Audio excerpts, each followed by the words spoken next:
నమస్కారం DAR focus channel కి స్వాగతం.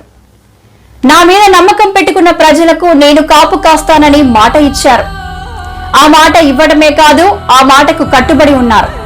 రాత్రి 11 గంటల సమయంలో కావలి పట్టణం ముసునూరు ఒక ఇంట్లో ఏసీ షార్ట్ సర్క్యూట్ కారణంగా అగ్ని ప్రమాదం జరిగింది.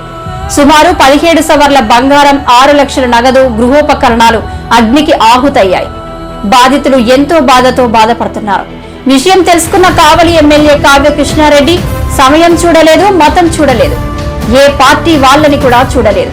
కేవలం మా బాధితుడి యొక్క బాధనే చూశారు. హుటాహుటిన ఘటనా స్థలానికి చేరుకొని నేను మీకున్నాను, బాధపడకండి అంటూ బాధితులని ఓదార్చారు. అది కదా నిస్వార్థ నాయకుడు అంటే. నమ్ముకున్న ప్రజలకు ఎప్పుడైనా ఏ సమయంలోనైనా నేను కాపు కాస్తాను అనే మాట ఇచ్చి మాట నిలబెట్టుకున్న ఏకైక నాయకుడు Kavya Krishna Reddy. Hats off Kavya Krishna Reddy. Latest updates కోసం వెంటనే మన డిఏఆర్ ఫోకస్ ఛానల్ ని సబ్స్క్రైబ్ చేయండి.